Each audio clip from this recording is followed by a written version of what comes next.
نبی صلی اللہ علیہ وآلہ وسلم نے فرمایا میری امت کے 2 گروہ ایسے ہیں جنہیں اللہ نے دوزخ کی آگ سے آزاد کر دیا ہے، ایک وہ جو عیسیٰ ابن مریم کا ساتھ دے گا اور دوسرا گروہ وہ ہوگا جو ہند پر حملہ کرے گا، یعنی کہ غزوہ ہند۔ لیکن آخر یہ جنگ ہوگی کیسے، یا پھر کیا یہ جنگ پہلے ہی ہو چکی ہے؟ Let's find out. جب پوری دنیا میں ظلم اور فساد ہوگا،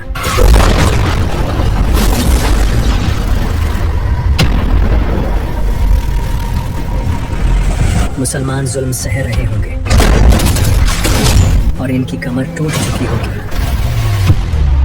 مسلمانوں کے لیڈرز کرپٹ ہوں گے، اس وقت سفیانی فتنہ اپنی پیک پر ہوگا۔ سفیانی ایکچولی ایک انسان ہوگا جو کہ معاویہ اور ابو سفیان کی نسل سے ہوگا، اور جس طرح یہ دونوں نبی صلی اللہ علیہ وآلہ وسلم کے خاندان کے دشمن تھے، اسی طرح یہ سفیانی بھی اہل بیت کے فالوورز کا دشمن ہوگا اور انہیں بری طرح قتل کرے گا۔ سفیانی بھی معاویہ کی طرح سیریا سے نکلے گا اور شیعوں کو شہید کرے گا اور بہت فساد پھیلائے گا۔ یہ دیکھنے میں ایک عبادت گزار آدمی ہوگا لیکن اندر سے منافق اور کافر ہوگا۔ یہ عراق، جارڈن اور سعودی عرب کے حجاز ریجنز کو بھی اپنے انڈر کر لے گا، اور تبھی سعودی عرب کے ایک بادشاہ کی موت ہوگی اور اس وقت بہت سے فیک امام مہدی کھڑے ہو چکے ہوں گے۔ اس وقت سعودی عرب کے کس بادشاہ کی موت ہوگی یہ تو کوئی نہیں جانتا، لیکن اس وقت جو سعودی عرب کا بادشاہ ہے محمد بن سلمان۔ محمد بن سلمان نے ریسنٹلی یہ ریویل کیا ہے کہ اس کی زندگی خطرے میں ہے۔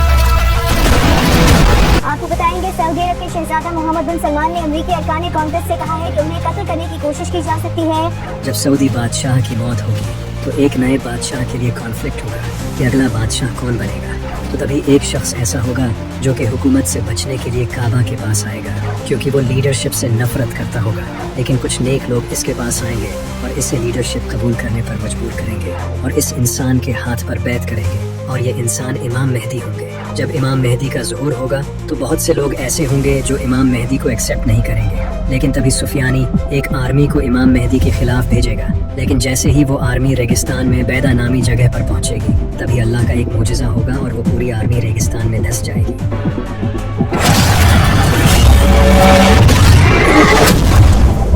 یہ دیکھ کر سارے مسلمان امام مہدی کو اپنا لیڈر ایکسیپٹ کر لیں گے، اور پھر امام مہدی پوری امت کو یونائٹ کریں گے تاکہ وہ پوری دنیا میں انصاف قائم کر سکیں اور سفیانی کو بھی قتل کریں گے۔ جب مسلمان امام مہدی کو اپنا لیڈر مان لیں گے تو ایران، افغانستان اور پاکستان کے کئی ریجنز سے کالے جھنڈوں کے ساتھ فوجیں امام مہدی کو سپورٹ کرنے کے لیے جائیں گی۔ یہ فوج امام مہدی کے پاس پہنچے گی اور امام مہدی کے پاس پاور آ جائے گی، تو اب امام مہدی ہندوستان پر حملہ کریں گے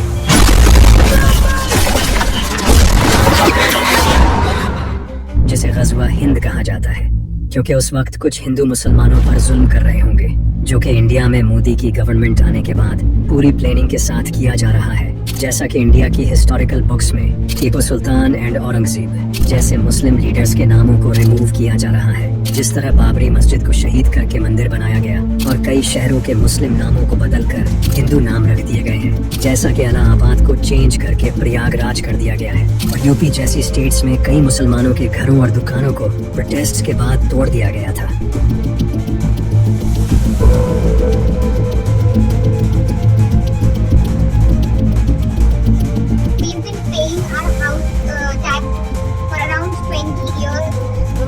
مکان سے بھی ہمارا سامان بھی ختم ہو گیا،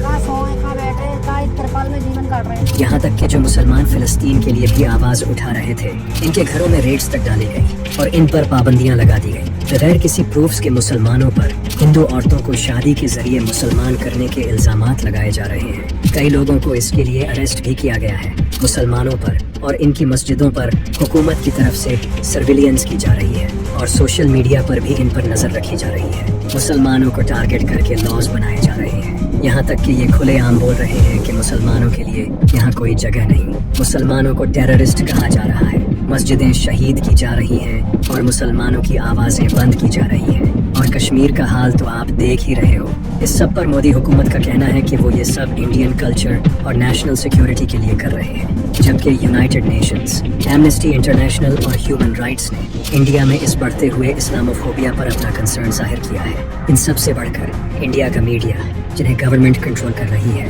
وہ ہندو اور مسلمانوں میں لگاتار فساد ڈال رہا ہے۔ ابھی جو پہلگام اٹیک بھی ہوا تھا، اس سے ریلیٹڈ بھی انڈیا کی اسپائی ایجنسی را کا ایک ڈاکیومنٹ لیک ہوا تھا، جس سے پتہ چلا کہ انڈیا نے یہ حملہ خود پلان کیا تھا